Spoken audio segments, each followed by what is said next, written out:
I've given the presentation this evening a subtitle, which is Active for Life. Not just active for our health, but active for our life. And hopefully by the end of the presentation, you will see why I put that tag in there as well. And I hope that when we leave this place, we're all going to be buzzing and excited, motivated to get up from the couch, from our beds, wherever we are, and get moving and get our bodies moving. You know, one thing that we know is that our bodies were created for movement. We're created for us to be active. And this is one of the first things that God gave us as human beings was He gave us work. He gave us activity. He said, go and work in the garden and tend the garden and look after things. So we're not meant to be sedentary humans. We're not meant to be sedentary beings. We're meant to be moving, and we are created for not just physiological movement, but we're created for advancement in other areas of our lives as well, not to be stagnant. And as I always say to people, when a pool stays stagnant, it rots, it starts to stink. Our bodies are the same. When nothing is moving and nothing is changing, things start to deteriorate and to go downhill. So tonight we're going to talk about how we can keep things moving, how we can keep our bodies in good shape. And this is obviously a topic that we know of. So what I've tried to do this evening is to bring something slightly different. I have followed some of the script, in fact, all of the script. So the first few slides are part of, for those of us who are on the panel, exactly what's on the script. But I've added an element to this presentation, which I believe will be so useful for each and every one of us. And as I was preparing, I was shaken, really shaken, because I said, oh my goodness, I need to be doing this. And I hope that when we are done with this presentation tonight, we will all be saying, oh my goodness, I need to be doing this. I need to get up. I need to move. I need to be doing ABCD, because it is absolutely crucial that we get our bodies in the right zone, and crucial for life, crucial for health. And we can never overstate the fact that it is important to exercise. So we can put it out there. We can't debate that. It's not a debate. Should we exercise? Yes, we should. Should we, and how much? We probably know all of that. But I'm going to hopefully bring some ideas to you tonight that are going to spur you, inspire you, and empower you to make the right decisions, so that it's not something that you always put on the back burner and that you keep postponing for the future. And hopefully it's going to be something that we can share with other people. Now, I asked a question, the question that we had as we were advertising was, which is worse, smoking or being sedentary? I'm not going to ask you to answer me right now. You can put it in the chat, which you think is worse, someone who smokes or somebody who does not exercise. Which do you think is worse? Don't say anything, as we've been told by Shane, our host, that we don't need to unmute ourselves. But I'd love for you to think about that question. And as I go through this presentation, the answer might come to you. And if it does, put it in the chat. If you have any other questions about exercise, about anything else as far as health is concerned, please put them in the chat. So active for health, active for life. This is what we're talking about today in our Discover Health series. And my name is Edith Samambwa, as you know. And currently I am living in England. I was part of the Irish Mission for a very long time. And I'm now living in England as the South England Health Ministry's director since last year. So it's a job that I enjoy. I was a health ministry sponsor for the Irish Mission between 2009 and 2016. So exercise versus activity. And this is what people always ask me is, oh, what if I'm busy? I don't sleep. When I wake up, I'm doing different things. I get up, I clean the house. I might go outside. I might take out the laundry. So is it important for me to still figure in exercise and add exercise to my day? So we want to know and just probably differentiate what is the difference between activity and exercise. So this refers to any body movements that result in the utilization of energy. So for example, physical activities include walking, housework, gardening, walking the stairs, and general labor activities, including activities that are done throughout the day that involve movement. So if you go up and down the steps at work, if you go up and down the steps, sit at home, all of that is considered activity. It's not necessarily considered exercise, because exercise, on the other hand, are planned, purposeful, repetitive, and structured physical activities which we perform to acquire health benefits and body fitness. So for examples, weightlifting, swimming or running, cycling, working out at a gym, sports activities such as tennis, golf, hockey, anything that is structured, planned, and also may be repetitive in nature. So if I go up and down the steps a million times, that could be considered exercise if I've decided that this is going to be what I'm doing for my 30 minutes, right? So going up and down the steps to go pick up your cup of tea is not considered exercise. It is physical activity, and we encourage it. If you go outside to take out the bin, that's physical activity. It is not the same as exercise, because you're not going to be going back and forth with the bin, right? Unless you choose to deliberately do that for a whole hour or 30 minutes, in which case then it is exercise. So there's a difference. So while it's important for us to have activity and we want to really, really encourage that, it is also very important that we figure into our days and add those elements of the structured, purposeful, and repetitive exercise. Now, if you saw the poster that we did for today, there was a man doing like press-ups with a dog on his back. And, you know, most of us use our dogs as a form of actually structured exercise, walking the dog. So that could be something that you do every single evening or every single morning. It is something that will add that element of the structure. It is purposeful. I'm an occupational therapist by profession originally. And the first thing, and the one thing that occupational therapy is that it's the use of purposeful, meaningful activity to create a desired therapeutic or rehabilitative end. So that's what occupational therapy is. So in case you ever wanted to know what is occupational therapy, is that we use purposeful, planned, structured, meaningful activities to help people to recover and to get better. And exercise could be one of those things. And in fact, here in the UK, doctors are now prescribing 5 kilometers as therapy for people who are diabetic, a 5-kilometer walk. And there are places where you can actually go with your social prescriber, as they call them, and she will take you for a walk as therapy rather than you getting, say, antihypertensives or something for your diabetes, etc. So they're actually doing that now, which is really great, because they're recognizing that for the great majority of illnesses and diseases that people have, the cure is the change in lifestyle. And we will find out how important exercise is for almost everything. And it's probably the single most important half an hour of your day. Half an hour to 45 minutes of your day is that time that you're going to take exercising and doing something meaningful, purposeful, and structured to support your body's health.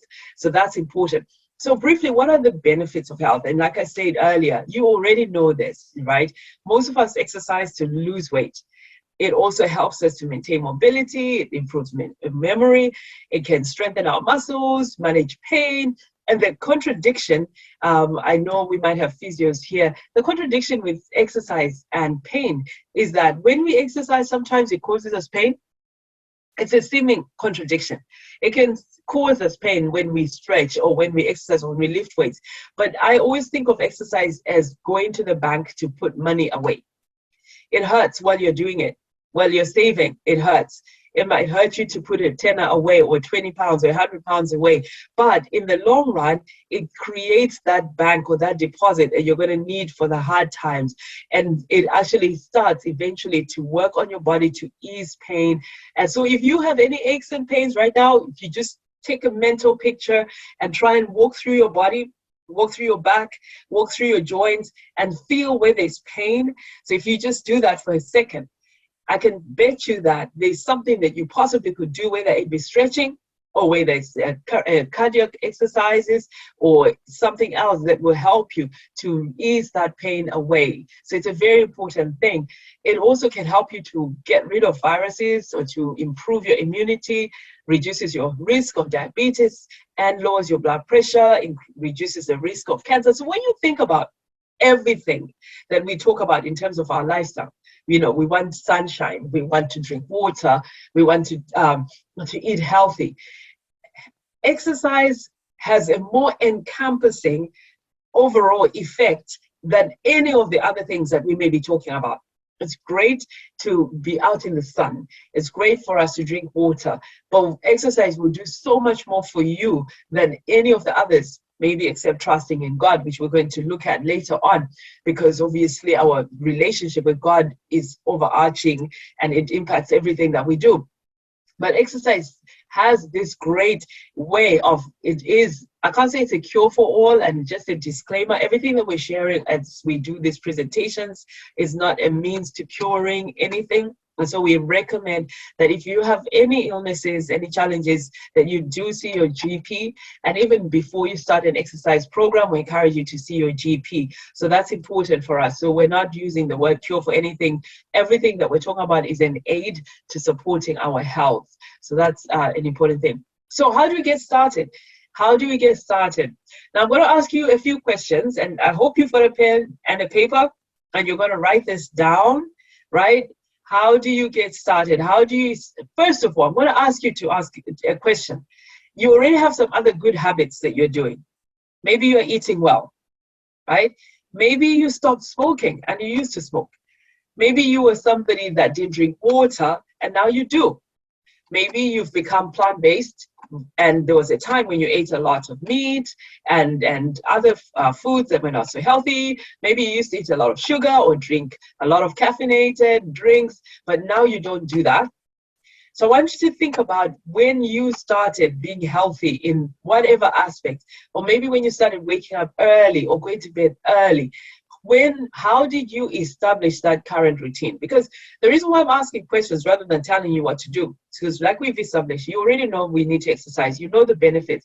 The challenge that many of us have is, how do I get doing the thing that I know I should be doing? And you can apply this to any of the other habits that we're going to be learning throughout this series. How did I get started? And for many of us, we get started by actually having a realization that this is something important. Now, God forbid it should be because you were given a bad diagnosis. And sadly, for many of us, we do start exercising or doing certain things because the doctor came and knocking on your door and said, listen, if you don't shift this, this is going to happen. But in fact, we should start doing the right thing and start establishing those habits that we need to have in our lives, because it is the best way, that there is no better way of us doing that. So how did you establish your current good routines that you're doing? Because there is a lot that you're doing right now that is good. And I want to acknowledge that and celebrate that and acknowledge those of us who are already taking steps to change our health. Even right now, we're in step 4 of these presentations. You are doing great. And so think about that.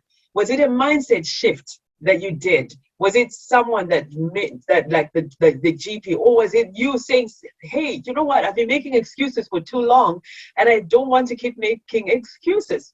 I want to start doing the right thing because I know I want to do it for myself, or I might want to do it for my family. So maybe I got rid of those ideas that I had. I got rid of me making excuses and blaming other people, maybe, right? Blaming others for how I was feeling and blaming the weather, and realize that I could get a raincoat and go outside and walk, or that I could do it inside the house. So I stopped making excuses. I stopped making justifications about why I can't eat healthy and why I don't like this and I don't like. So think about that. So when you want to get started with getting off the couch, what is it that you need to be saying to yourself? What do you say to yourself when you speak to yourself about exercise? Just like, what did you say to yourself when you spoke to yourself about the other good habits that you decided to establish? Did you say, wow, this is an amazing thing that I need to be doing. I'm excited about this. I can't wait to look good and feel good. So when we start to change and shift the way we talk about things, the way we talk about how we feel about a particular thing, I can't remember what it was today that I thought about, and I said, oh, I hate that. And immediately I say to myself, no, Edith, you don't. You love that. I don't remember what it was. I immediately change that tone, and I said, no, I actually like doing that. There's nothing hurtful about that. So when we start to change our thinking and our talking about exercise, because many people say things like, oh, I hate exercise, oh, it's too painful, I just can't get myself to do it. right? And when we start shifting that, we will see that our mind starts putting us in the right gear. And the last question is, when is the best Monday to start? When is the best Monday? I was talking to a friend today about a habit that we want to both establish, and we've decided to be accountability partners. So she says to me, Edith, when do we start? I said, tomorrow morning. I says, oh, no, no, no, no. And then she laughs. She says, no, I need the weekend to prepare. And so let's start next Monday.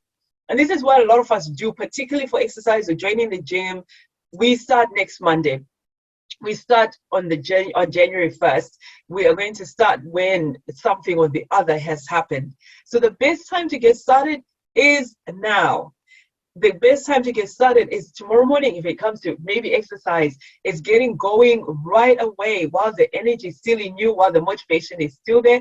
And as somebody said, I think it was Zig Ziglar who said this, that the thing about motivation, it's like bathing or gym run. You do it every morning, right? You have to get within yourself and activate that wanting to do whatever it is every single day.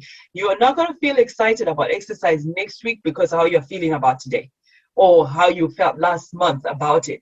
You need to work that within yourself every single day. So that's really important. I mean, the other thing that will help us, so besides what we're thinking and besides what we're saying to ourselves, is to keep it simple. See the dude on here, the man who's working out, you don't need to do that. You don't need to be doing all splits. You don't need to start by doing splits and lifting weights at the same time. Keep it simple. When you simplify it, it makes it easier. And what does that mean? What could that look like?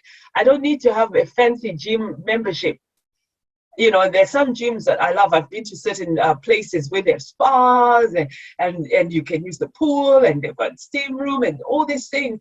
And there are many of us who feel that we must wait until we've got the right running shoes. I used to do that. We go to wherever in some shop and we look at all the different brands and which is the best running shoe, which is the best. You know what? Your feet are the best running shoes that you have.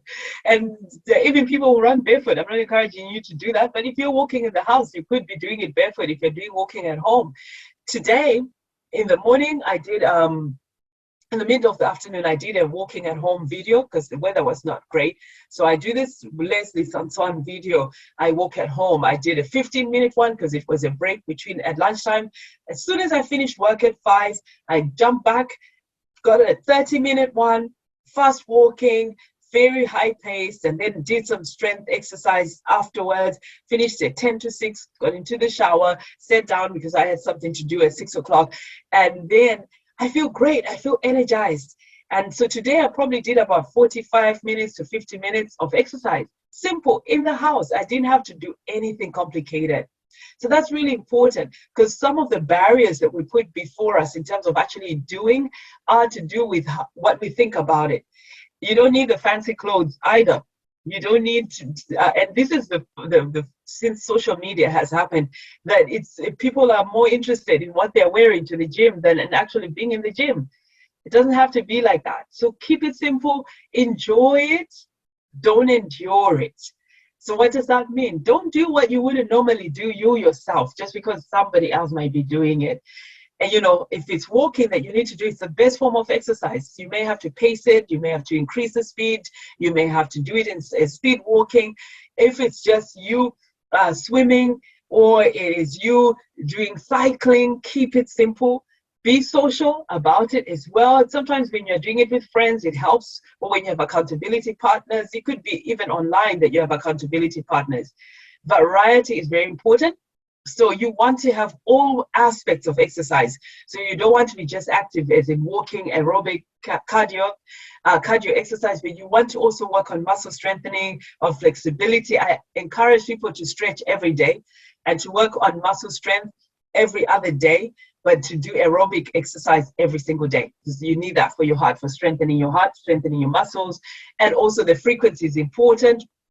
It's important that we do at least 3 days, not less than 3 days, if we're doing the aerobic exercise part of it. So some of you might know this lady, J-Lo or Jennifer Lopez. This might shock some of you, but J-Lo is on my vision board. Now, I do a vision board every year of the things that I want to achieve. and what my goals are for the year and what I'm trying to work on. And one of my big goals is actually to stay in good shape and to be in good health. And in particular, to work on my midline. Now, this is so important. Why? Because as we get older, the struggle is real around keeping belly fat off. And also because I know it's so important for me to do resistance training and to add that to my routine, particularly as I am getting older. Now, this lady is 50 something. She's probably 54 or something like that now. Even this picture is from this year, taken this year. When I look at it, I know she's a celebrity, and some of you are saying, well, we could never do that. And maybe not. Maybe we can't have her abs. Because I put this picture on here just to show off her midline and her abs. She works hard because she does what she does, her music and so on. But when I see what she does, and she follows a very strict diet, especially when she's about to perform, she's plant-based, she's off sugar, she's drinking lots of water, she's sleeping well. So she's doing all the things that we're going to be talking about here in order for her to achieve this. And when I see this, I realize that, yes, it's hard work, but it is possible because nobody's doing this for her. But why is this on this presentation today? This is what we're going to talk about briefly. And I think as I was looking about what is it that I could share that would change everybody's life, whoever you are, it's resistance training and activity in that regard. It's a must for everyone. You can see this picture. It's got a gentleman and his children. We want all of us to be doing something to strengthen our muscles.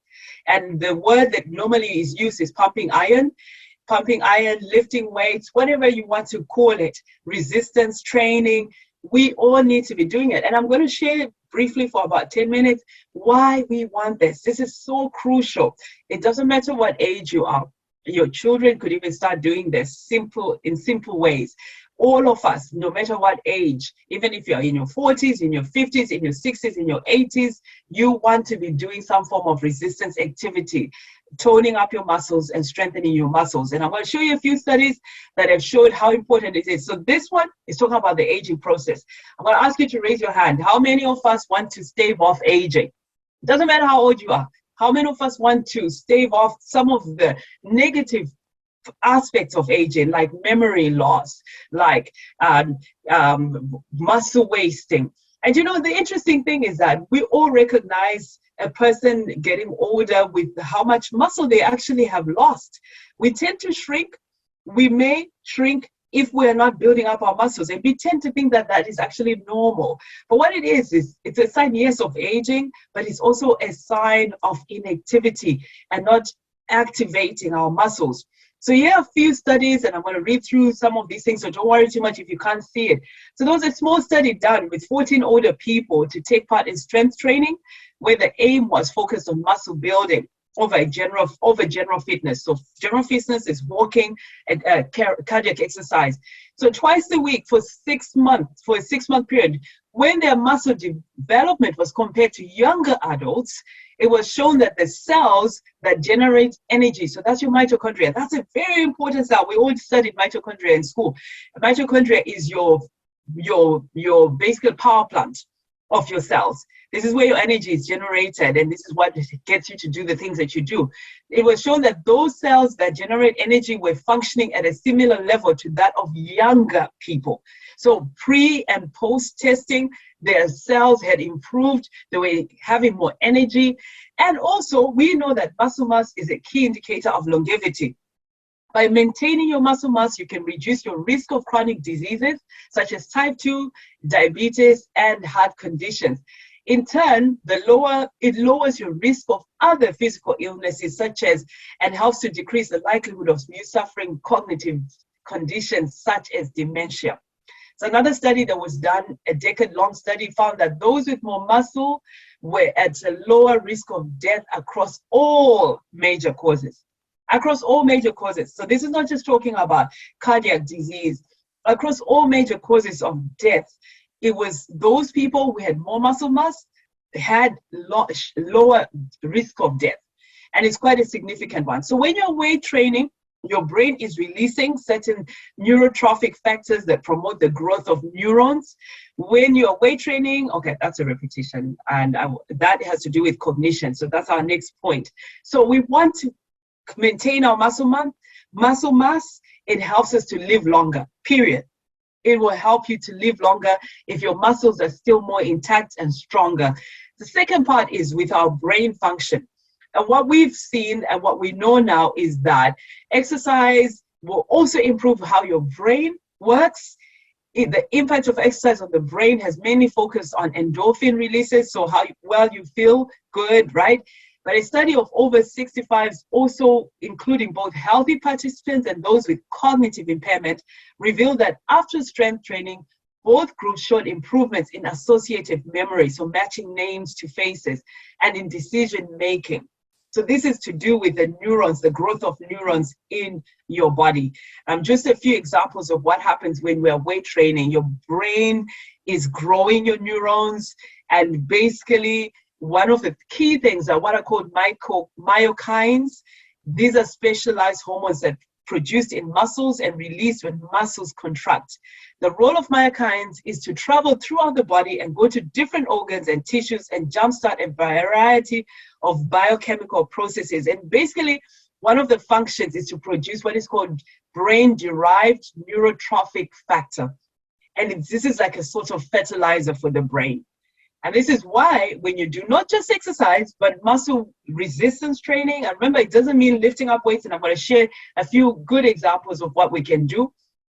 This will help your brain to stay in good shape and for you to minimize things like the occurrence and the risk of dementia. So lifting weights also lowers blood sugar for a longer period than when you just do cardiac exercise. We know we're going to keep burning more energy after we've been lifting weights, and your immune system is also boosted by resistance training. So when we look at exercise, when we look at the different types of exercise, flexibility, cardiac exercise, as well as resistance training, the benefits of resistance training appear to be limitless. And there are many studies that have been shown, and one in particular, which was a 10-year study looking at over 3,000 men and women aged over 40, over 50, found that those with more muscle mass were at a lower risk of death across all major causes. So if we think about this, basically what we're saying is that muscle mass can be considered to be one of the strongest indicators of long life, more than weight and body mass index. So this is very, very important. And as I was thinking about this and what I could share this evening, I just thought, if there's one thing that I can share that would change everything for everyone, it's this. We need to be strengthening our muscles. We need the cardiac activity. We need to be doing the aerobic activity, most definitely. But we also need to pick up some weights around the house, whether it's a bag of beans, whether it's a bag of not sugar, not sugar, because that's not going to be in your house, but maybe a bag of a can of beans. It could be maybe you're just lifting up kettlebells in your house or dumbbells. This will change everything for you. You will look better. Your body will be in better shape. You've got a lot more going for you as you get older. You're going to maintain your muscle mass and look younger, but also you're going to live longer. This is so important. And there are many things we can do. They're not, we don't have to go into the gym, like I said. There's so many things that we could do. For example, you can use just a normal bench in your house to do some bench presses. You can do sit-ups, you can do press-ups, you can use your own body weight as resistance. You can also use bands, resistance bands. So simple things around the house so that it doesn't have to be complicated and you don't have to actually spend a lot of money doing this. It's very, very, very important. So if you're worried that you might miss out on the benefits, here's an exercise. Here's some things that I'm going to ask you. I want to ask you to do like bicep curls, calf raises, weighted squats. There's so many things you can do, and do these sets, 3 sets, 10 times over a week. 3 sets of any of these things, 10 times. So 3 times 10, so 30. And you do this over a week, you will begin to see the difference and you're going to begin to notice your body changing. So the question that I asked earlier, and that was asked on Facebook, what is worse, smoking or not exercising? What is worse, being a smoker or being a couch potato? Now, obviously, these are things that we don't want to do. We don't want people to smoke. And yet, what we do know is that people who do smoke, if they exercise, they can have even better outcomes than people who are sedentary, who are spending most of their days not exercising, who are eating, watching television, because the benefits of exercise are so much. Now, like I said, I'm not encouraging you to smoke. All I'm saying is that you want to beat those who are already doing the bad things. You want to be exercising as well as eating healthy, as well as making sure your lungs are in good shape. We don't want to be couch potatoes. And most people, the average person, over 25% of adults sit for more than 8 hours every day. That includes me. I sit for at least 9 hours, 12 hours some days. That's me at work. And 44% of people get little to no exercise. The average person watches approximately 3 hours of television or social media every single day. And the average person is active for less than 20 minutes every day. So this is really important and crucial stuff. And yet we need to have at least 60 to 75 minutes of exercise, steady walking, fast-paced walking to counter the effects of too much sitting. And these are studies that have been shown, that have been done in 2011, where they show that couch potatoing increases your risk of diabetes by 112%. It increases your risk of cardiovascular events like heart attacks and stroke by 147%. There's a 90% increased risk of death from cardiovascular events and 49% increased risk. Now, this was with the group that they studied, the 800,000 people, which is quite a lot of people. So when they compared those who sit the least and those who sit the most, there was such a big difference. So this is really, really, really, really important that we get off the couch, get off our table, our chairs at work, and get moving. So when we're not moving, things slow down, your blood slows down. When we sit for extended periods, this increases the risk of insulin resistance, and also it increases our risk of blood clots, and also the body's ability to process fat and metabolize fat is reduced. So we really want to be aware of this and do something about it. So what's the solution as we finish? Well, build more activity into your day. Some ways you can incorporate your activity into your day are walking or cycling or leaving the car at home. So walk to work if you can. Cycle to work if you can. Catch the bus, catch the train, and use the rest of the way. Drop off a few stops earlier and walk the rest of the way to where you're going. For longer trips, walk or cycle part of the way. Use the stairs instead of the lift or escalator. At least walk up this escalator. I know some of us are like, why? The escalator is here to shoot me off to the top, right? But you don't want to do that. Walk the escalator, no matter how high it is up there, to where you're going. Use that opportunity for extra exercise. Park further away from where you're going and walk the rest of the way. I had a friend when I lived in Ireland who used to say, Edith, the weather is so bad. If I could park in Tesco, I would. She used to say that all the time. And she wanted to park in the shop itself. Now, I encourage you to find the furthest parking spot at the parking lot and walk to where you need to go. Now, you calculate how long it takes for you to walk 1 kilometer. You may find you can reach your destination faster by walking than if you wait for public transport. So if you've got a distance that's not too long, find out how long it would take you on your phone. You can do that if you map it, and it will tell you, okay, this is going to take 10 minutes. Driving is going to take you 2 minutes. Walk. If it's going to take you 30 minutes and driving will take you 10 minutes, if you have the time, walk. That way you're increasing the amount of activity that you're doing. And some things that I recommend for people who are working from home like myself and we're constantly sitting, what I do is every hour, get up and walk for 5 minutes. Every single hour, get up and walk for 5 minutes. If you've got a tape or something on YouTube, you can do a quick exercise. It could be resistance or it could be cardiac. Do something cardio-wise that will get your blood moving and flowing.